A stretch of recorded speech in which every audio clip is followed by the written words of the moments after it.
Hello everyone, সবাইকে Tripoli job বিডির পক্ষ থেকে ধন্যবাদ। Communication lecture number 11। আজকের এই কমিউনিকেশন লেকচার নাম্বার 11তে যে বিষয়টি থাকবে সেটি হচ্ছে খুবই ইম্পর্টেন্ট একটি টপিকস, এবং এই ম্যাথটি সবচেয়ে ইম্পর্টেন্ট। যারা কমিউনিকেশন সিস্টেমের বিগিনার থেকে শুরু করবেন কমিউনিকেশন সিস্টেম প্রিপারেশন নেওয়া, তাদের জন্য এই টপিক্সটি খুবই ইম্পর্টেন্ট। সো আপনারা দেরি না করে আজকের এই লেকচারটি সম্পূর্ণ দেখবেন আশা করে।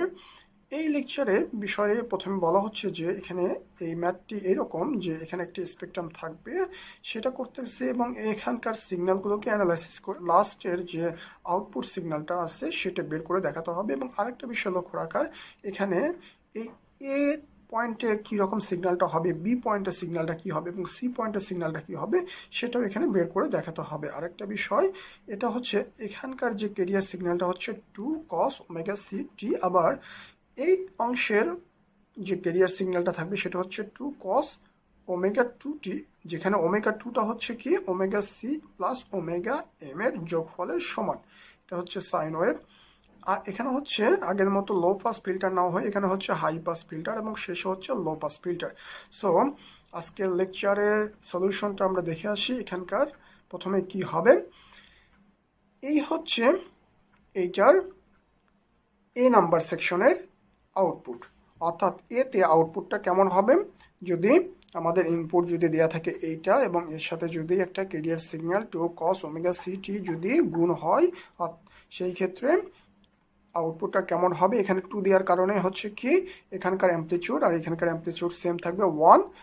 আরেকটা বিষয় তাহলে হচ্ছে কি, আমরা তো এর আগে দেখেছি যে উভয় অংশে অর্থাৎ আপার সাইড এবং লোয়ার সাইড অর্থাৎ প্লাস সাইড এবং মাইনাস সাইডে কি হবে, এই অংশটুকু কি হয়ে যাবে, কপি হয়ে যাবে, অর্থাৎ যা থাকবে সেইটা, এবং শিফট হবে কতটুকু, শিফট হবে 0 থেকে ওমেগা সি পর্যন্ত কি হয়ে যাবে, সে শিফট হবে, অর্থাৎ ওমেগা সিতে গিয়ে সে যেরকম সিগন্যাল আছে সেই রকমই হবে এবং সেম সিগন্যাল এখানেও হবে। এটা হচ্ছে ওমেগা সি আর এটা হচ্ছে মাইনাস ওমেগা সি, প্লাস হবে কি ওমেগা সি প্লাস এম, এইটুকু অংশ যতটুকু আছে এম, ওমেগা এম এর যতটুকু অংশ সেটা হচ্ছে যোগ হবে আর বিয়োগ হবে একইভাবে এইটা। এরপর কি হবে, একটা হাই পাস ফিল্টার, অর্থাৎ হাই সিগন্যালকে সে পাস করতে দেবে, লো সিগন্যালগুলোকে সে পাস করতে দেবে না, লো সিগন্যালগুলোকে সে ব্লক করে দেবে, অর্থাৎ হাই পাস ফিল্টার। অর্থাৎ এবার হবে আমাদের বি সেকশনে হাই পাস ফিল্টার, অর্থাৎ এইটুকু অংশকে আমরা পাবো, ক্লিয়ার, এই অংশটুকু আমরা পাবো না।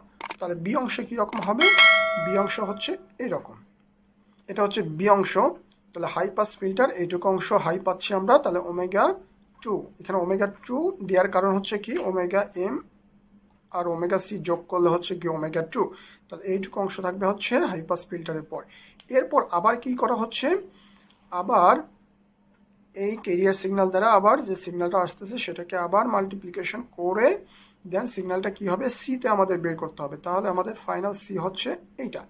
তাহলে সিতে কি হবে, আমরা এর আগের লেকচারে আমরা দেখিয়েছি যে সিটা হচ্ছে কি এখানকার যে যতটুকু থাকবে এই সিগন্যালটা ওমেগা 2 বরাবর কি হয়ে যাবে, সে ডাবল শিফট হয়ে যাবে, দ্বিগুণ বরাবর শিফট হবে। ওকে, এই অংশটুকু কি হয়ে যাবে, দ্বিগুণ শিফট হবে এবং সেম অংশ আরেকটা আসবে কি সামনে চলে আসবে, অর্থাৎ এই অংশটুকু আবার সামনে চলে আসবে কোথায়, এই অংশটুকু একবার যাবে দ্বিগুণে আর একবার আসবে কি জিরোতে, অর্থাৎ এটা যদি জিরোতে চলে আসে তাহলে আমরা পাচ্ছি কি এরকম একটা সিগন্যাল পাবো, ক্লিয়ার। আবার এই অংশটুকু কি হচ্ছে, পরের অংশটুকু কি হচ্ছে শিফট হয়ে দ্বিগুণ মাইনাসে চলে যাচ্ছে এবং এই অংশটুকু আবার কি হবে জিরোতে চলে আসবে। এটা যদি জিরোতে চলে আসে তাহলে এই অংশটুকু হবে, ক্লিয়ার। তাহলে আমরা পাচ্ছি কি এইটা গুণ করার পর এটা পাচ্ছি। এরপর আবার লো পাস ফিল্টার, ফাইনালে কি হবে এবার লো পাস, অর্থাৎ হাই সিগন্যালগুলোকে বাদ দিয়ে শুধুমাত্র লো সিগন্যালগুলোকে নিয়ে এক্সটি পাবো, সেটা হচ্ছে লাস্টের ফাইনাল এই অংশটুকু হচ্ছে আমাদের লো পাস ফিল্টার। এইটুকু অংশকে পাস ফিল্টার করলে পাচ্ছি আমরা এইটুকু অংশ, এটা হচ্ছে এক্স, বাকিগুলো বাদ যাবে। এটি হচ্ছে এই যে ডায়াগ্রামটা আমরা দেখলাম, এই ডায়াগ্রামটার পুঙ্খানুপুঙ্খানুভাবে এখানে বিশ্লেষণ করে দেয়া আছে। সো আপনারা আশা করি এটা বুঝতে পেরেছেন। ভালো থাকবেন, আল্লাহ হাফেজ, আর সঙ্গেই থাকবেন। আর আপনাদের কোনো কোশ্চেন থাকলে অবশ্যই কমেন্ট সেকশনে জানাবেন। আর তাছাড়া কিভাবে আপডেট করা যায় এই সেকশনগুলো সেই বিষয়ে আপনারা মতামত দিতে পারবেন ইনশাল্লাহ। আল্লাহ হাফেজ।